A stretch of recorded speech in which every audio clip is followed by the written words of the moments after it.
안녕하세요. 같이 인사할까요? God is good all the time, all the time. 예, 할렐루야. 여러분들 오늘 강의 또 이렇게 오셔서 환영합니다. 예, 오늘 우리가 함께 나눌 말씀은요, 맨 위에 있습니다. 지난번에 나눈 말씀인데요, 오늘은 끝부분 함께 나누면 좋을 것 같아요. 우리 같이 한번 읽어볼까요? 베드로전서 2장 9절 시작. 그러나 너희는 택하신 족속이요 왕같은 제사장들이요 거룩한 나라요 그의 소유가 된 백성이니 이는 너희를 어두운 데서 불러내어 그의 기이한 빛에 들어가게 하시니에 아름다운 덕을 선포하게 하려 하심이라. 이거는 그리스도인들의 신분을, 정체성을 나타낸다고 얘기했습니다. 아이덴티티. 많은 현대인들이 내가 누구인가, 아이덴티티 크라이시스를 이제 경험을 하죠. 이제 이러한 말씀을 우리가 확실히 아는 것은 정말 중요한 것 같아요. 너희는 택하신 족속이요. 우리는 하나님께서 택한 사람들입니다. 새로운 인류를 하나님께서 시작하신 거죠. 아담과 하와의 후손들이 아니라 우리는 새로운 인류, 성령으로 거듭난 사람들입니다. 그래서 이렇게 택하신 족속이요 왕같은 제사장들이요. 이는 너희를 어두운 데서 불러내요 그의 기이한 빛에 들어가게 하시니. 하나님은 어떻게 묘사하냐면요, 너희를 어두운 데서 불러내요 그의, 그러니까 하나님의 기이한 빛에 들어가게 하시니. 하나님이 어떤 하나님이냐면 우리를 구원하셔갖고 기이한 빛, wonderful light, 거기에 들어가게 하신 분이시다라고 설명하고 있습니다. 근데 왜 그렇게 하셨느냐? 왜 우리는 어둠이 있었거든요. 어둠의 자식들이었거든요. 이제는 빛의 자녀가 된 겁니다. 어둠의 자녀가 빛의 자녀가 됐다는 건 놀라운 일이죠. 그런데 그렇게 하신 이유가 그 다음에 나옵니다. 그런 하나님의 사랑, 그런 하나님의 은혜를 선포하게 하려 하심이라. 그러니까 그게 하나님의 목적이었다는 겁니다. 무엇 하자는 거죠? 복음을 전하자는 얘기죠. 어둠에 있는 사람들을 하나님 앞에 올 수 있도록 인도하자는 겁니다. 어둠의 자녀에서 빛의 자녀로 만들어주신, 그렇게 삼아주신 하나님의 은혜를 찬양하며 praises, 여기 덕을 선포하게 하려 하심이라 라는 것은 그런 일로 인하여 하나님을 찬양하게 하려 함이라, 뭐 그런 뜻입니다. 그래서 우리가 그런 일에도 기쁨으로 참여하고 여러분들이 하나님의 그 은혜를 전하는 복음의 사자들 다 될 수 있기를 예수님의 이름으로 축원합니다. 우리 잠깐 기도하도록 하겠습니다. 하나님, 저희들을 어둠에서 불러내어 빛의 자녀로 삼아주셔서 감사합니다. 하나님의 은혜와 목적대로 저희들을 부르셨사오니 그 부르신 목적대로 저희들이 행할 수 있는, 그런 믿음대로 나아갈 수 있는 하나님의 사람들 다 될 수 있도록 주님, 우리를 다스려 주시옵소서. 그래서 하나님의 나라가 늘 우리 마음 가운데 있게 하시고 하나님께서 우리 가운데 거하셔서 하나님의 사람들로 행하는데 조금도 부족함 없는 믿음의 사람들 다 될 수 있도록, 그래서 믿음으로 세상을 이기는 저희들 될 수 있도록 주님 다스려 주시옵소서. 주님 함께하여 주셔서 저희들 지혜롭게 공부하게 하시고 하나를 배워 열을 깨달을 수 있도록 심은 대로 거두되 30배, 60배, 100배로 거둬서 주님을 위해서, 주의 나라를 위해서 힘써 일할 수 있는 하나님의 일꾼들로 삼아 주시옵소서. 오늘 이 시간도 주님께 의탁드리며 예수님의 이름으로 기도 올려옵나이다. 아멘. 이제 챕터 5 이진 분류입니다. 바이너리 클래시피케이션.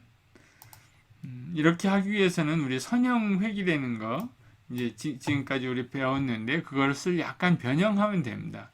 그러면은 이제 선형 회귀에서는 이렇게 어떤 집단을 대표할 수 있는 뭐 이렇게 식을 구했잖아요. 이번에는 어떤 그 집단을 A냐 B냐, 음이냐 양이냐, 암이 걸렸느냐 걸리지 않았느냐, 이것을 판단하는, 분류하는, 클래시피케이션하는 그러한 일들을 해보려고 합니다. 그러기 위해서는 다양한 것들을 이제 해야 되는데 이거 우리가 다 할 수 없고요. 제가 강의 자료를 다 만들어 놨습니다. 여러분들 한 번씩 읽어보면 될 것 같아요. 오늘은 퍼셉트론, 또 계속해서 시그모이드 함수 이런 것들을 한번 다뤄보도록 하겠습니다. 예, 퍼셉트론이라는 말입니다. 퍼셉션, 일렉트론하고 합성어입니다. 근데 이런 게 뭐 최근에 나온 단어가 아니고요. 아주 오래된 단어입니다. 1957년. 예, 이때부터 벌써 이 퍼셉트론, 퍼셉션하고 일렉트론, 그러니까 생각하는 perceive, 인식할 수 있는 일렉트론이라는 그러한 뜻이겠죠. 퍼셉트론. 이런 것들을 벌써 단어를 조합해서 만들어냈고요. 그리고 그걸 갖다 뉴런이라고도 얘기했습니다. node, unit 뭐 이런 식으로 얘기했습니다. 또 간단히 뉴런이라고도 했고요. 그래서 이런 것들을 퍼셉트론이라고 프랭크 로젠블랏이라는 사람이 그렇게 말했습니다. 그리고 알고리즘도 썼고요. 또 논문도 발표했습니다. 지금까지 우리가 한 거랑 좀 비슷해요. 그의 이제 초창기 버전입니다. 한번 보시죠. 여기 보면 입력 특성에 곱하는 최적의 가중치를 자동적으로 학습하는 퍼셉트론 알고리즘을 제안하였습니다. 라고 되어 있죠. 근데 놀랍게도 이 사람은요, 심리학을 한 사람이에요. 그런데 이렇게 이런 것까지 공부한 아주 놀라운 사람입니다. 이 그림으로 한번 보시면요. 여기 우리가 익숙한 W, 뭐 X, B 뭐 이런 게 있죠. 그 다음에 뭐 그래갖고 아웃풋을 냈습니다. Y hat. 그 다음에 다시 역방향 이렇게 해서 가중치 편향을 조정해서 이렇게 뭐 다시 순방향으로 오고요. 많이 본 것 같죠? 근데 여기서 약간 다른 점은 뭐예요? 바이어스 하나 있었고 웨이트도 하나 있었고 입력도 하나 있었죠. 근데 이렇게 입력이 여러 개 생길 수 있습니다. 그렇죠? 피처가 여러 개 있을 수 있습니다. 당연하죠.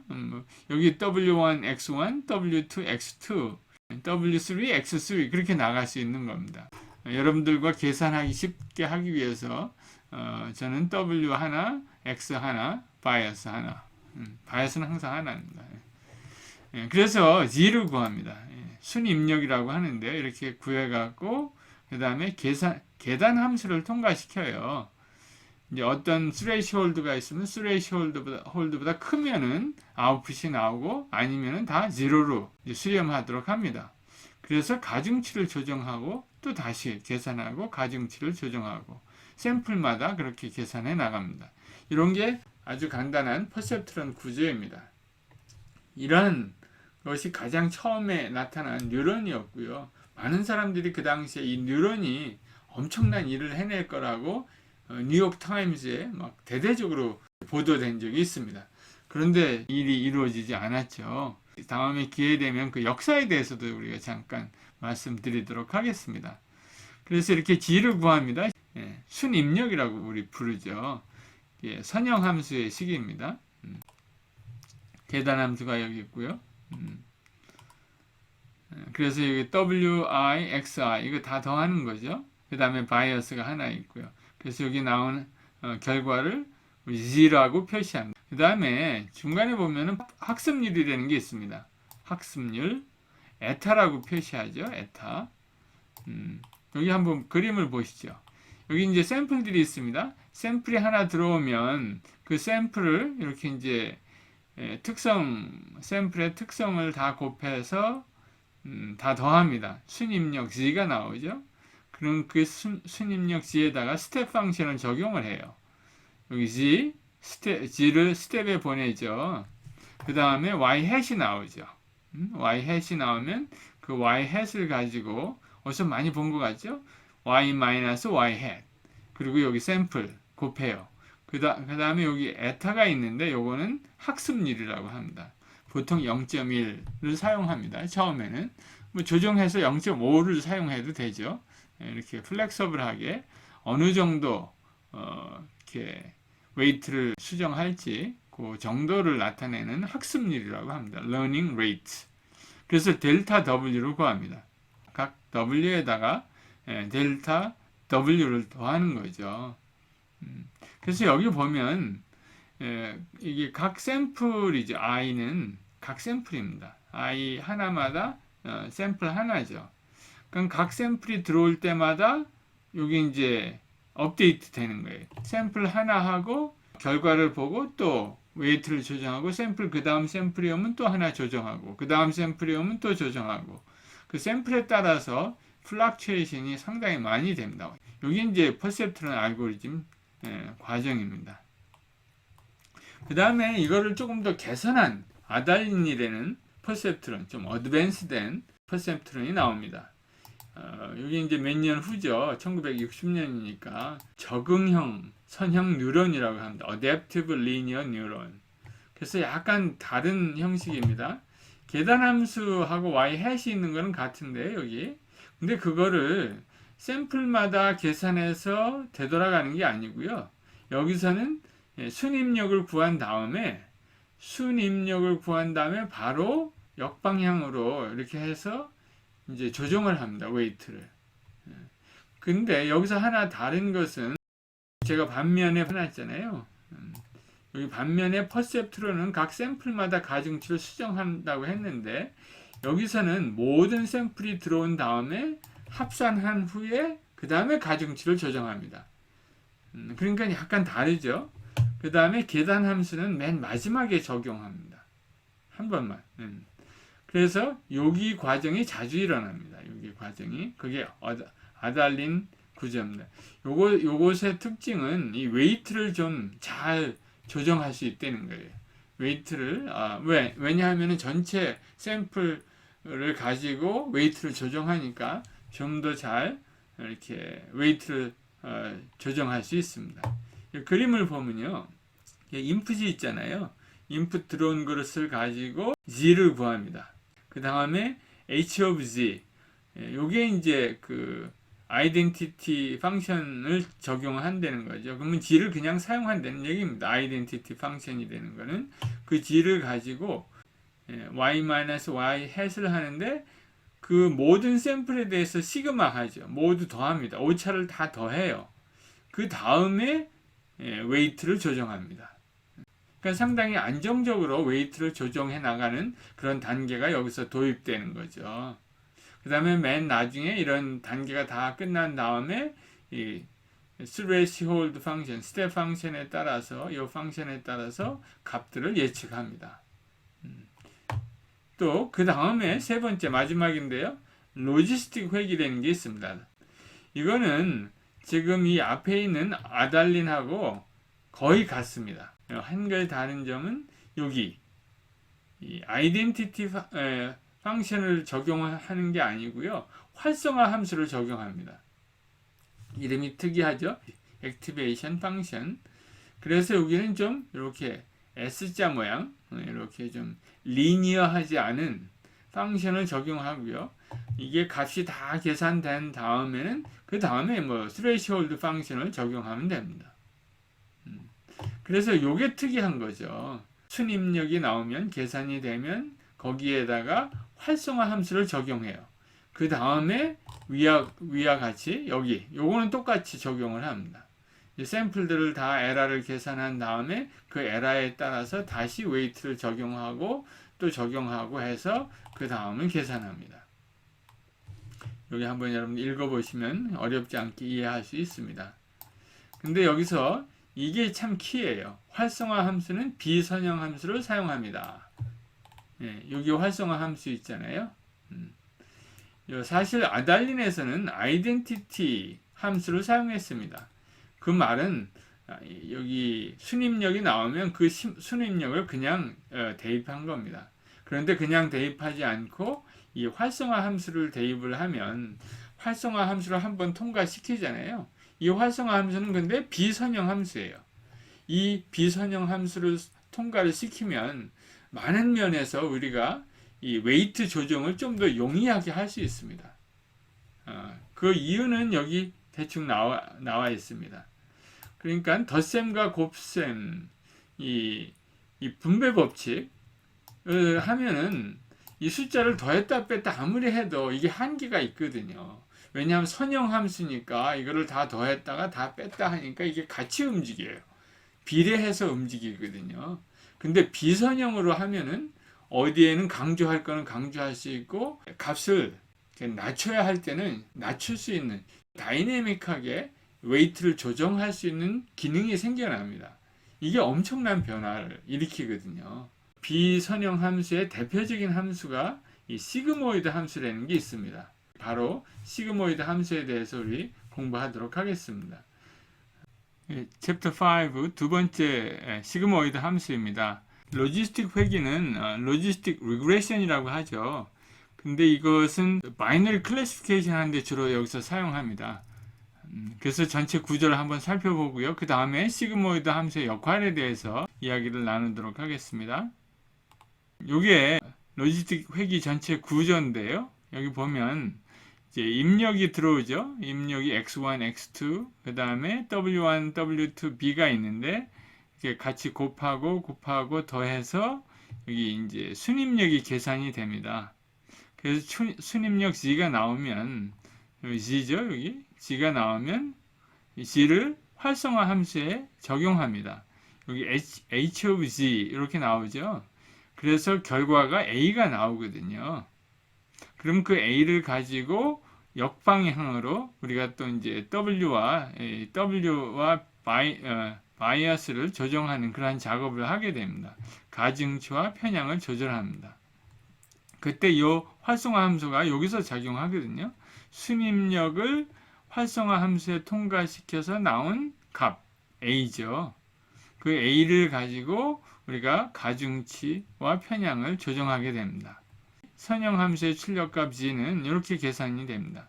그래서 이 시그모이드 함수를 활성화 함수라고 하는데요. 활성화 함수에는 다양한 함수가 있습니다. 그 중에 가장 많이 사용하는 함수 중에 하나가 이 시그모이드 함수예요. 근데 이 시그모이드 함수에 적용을 하면요. 그것은 그 결과값이 0하고 1 사이로 나옵니다. 근데 제가 여기서 확률값이라고 그랬죠. 확률은 항상 값이 0부터 1 사이의 값으로 한정되어 있죠. 바로 그러한 의미에서 이렇게 확률값이다라고 얘기하면 편하게 우리가 이해할 수 있습니다. 그러니까 우리가 클래시피케이션을 하는데 이것은 여기에 속한다, 저기에 속한다, 확률이 높다, 낮다 이렇게 판단할 수 있잖아요. 그래서 0하고 1 사이의 값으로 이제 값이 나오면 이것이 될 확률이 높다라고 판단할 수 있으니까 클래시피케이션에서 이런 값을 많이 사용하게 됩니다. 여기서 우리가 살펴보고자 하는 것은 이 시그모이드 함수를 그럼 어떻게 만들어내는지를 한번 살펴보려고 합니다. 일단 시그모이드 함수가 어떻게 만들어지는지 알고 나면 항상 그 시그모이드 함수를 일정하게 사용하면 되거든요. 그래서 여기서 먼저 시그모이드 함수가 만들어지는 과정에 대해서 잠깐 우리가 이해할 필요가 있습니다. 수학에 이런 게 있습니다. odds ratio. 여기서는 오즈비, 한국말로는 오즈비라고 그러는데 앞에 거는 영어고요. 그 다음에 비례할 때 B자입니다. odds ratio. 그것으로부터 로짓 함수를 구하고요. 로짓 함수로부터 시그모이드 함수를 만들어냅니다. 그런 과정이거든요. odds ratio를 우선 한번 잠깐 보죠. odds ratio라는 것은 성공 확률과 실패 확률의 비율. 만약에 성공 확률이 P라 그러면 실패 확률은 뭐예요? 1-P죠. 당연하죠. 성공이 P. 그럼 나머지는 성공이 만약에 70%다. 0.7이다. 그러면 실패할 확률은 0.3이잖아요. 1-P니까 0.3. 그렇습니다. P는 여기서 성공 확률이에요. 근데 그거에 B라는 거죠. 1-P분의 P. 간단한 수학 공식이죠. 이 odds ratio를 우리 한번 그래프로 그려보면요. 이런 형태를 나타냅니다. 그러니까 P가 올라가면 올라갈수록 갑자기 이 0.8부터 1 사이에 이 값이 엄청나게 뛰죠. 이게 1-P분의 P니까 만약에 P가 0.5라 그러면 1-0.5, 0.5 그냥 1이 되겠죠. 여기 만약에 0.5라 그러면 여기 1이 됩니다. 그런데 P가 점점점 커지면 P는 항상 0에서부터 1 사이입니다. 근데 P가 점점점 커지면 여기서 0.9보다 커지면 상당히 급속하게 무한대로 가깝게 이게 올라갑니다. 그죠? 여기 공식에 보면 그렇게 되겠죠. P가 점점 커지면 1-P니까 1은 될 수 없고요. 뭐 1이면 P가 이제 무한대로 되겠죠. 1에 가까우면 0.999 하면은 P가 엄청나게 커지는 숫자가 됩니다. 근데 이 레이시오에다가 로그를 취하면 그 로그 취한 값이 로짓 함수라고 합니다. 여기 로짓 오브 P는 1-P분의 P, 요 아스비가 있잖아요. 그 아스비에다 로그를 취한 값입니다. 왜 그렇게 취했냐고요? 취해본 겁니다. 그래서 그러면은 이제 이런 함수가 나오거든요. 이런 그래프가 나옵니다. 제가 코드를 한번 그려봤어요. 실제로 제가 코딩을 해갖고 그려봤더니 로그를 취한 함수, 그러니까 로짓 오브 P죠. 로짓 오브 P는 이렇게 돼요. 그래서 요거를 갖다가 로짓 함수라고 하고, 로지스틱 함수가 우리가 원하는 거거든요. 요것을 P에 대해서 계산하면 돼요. 여기 아즈비를 로그를 취했죠. 그 로그 취한 값을 G라고 놓고 P에 대해서 계산하면 P 이퀄 이렇게 계산하면 이렇게 이제 처음에 식이 구성이 되잖아요. 요걸 G를 놓고 P에 대해서 계산하면 약간씩 변형할 수 있습니다. 여기서 여기 수학 공식 쉽게 여러분들 따라하면 P는 1-2의 마이너스 G승분의 1 이런 식이 되거든요. 그러면 G가 G는 어떤 값이든지 이제 가능한 거죠. G의 값에 따라서 P의 값이 결정이 되잖아요. 그죠? 근데 G는 어떤 값이냐면 어떤 숫자든지 될 수가 있습니다. G는 여기 G가 있죠. X축에 G는 어느 숫자든지 다 가능합니다. 마이너스 무한대부터 플러스 무한대까지. 근데 그 결과값, 요 결과값 P는 어떻게 돼요? 0부터 1 사이입니다. 그러니까 다시 확률로 되돌아왔죠. 그러니까 G는 아까 우리 순입력 값이라고 그랬죠. 우리가 퍼셉트론, 아달린, 그 다음에 우리가 한 모든 계산에서 값은 순입력 값은 G로 나옵니다. 근데 G 값을 여기 시그모이드 함수에다가 집어넣으니까 결과값은 뭐가 나옵니까? 0부터 1 사이의 값으로 축약이 됩니다. 놀랍죠?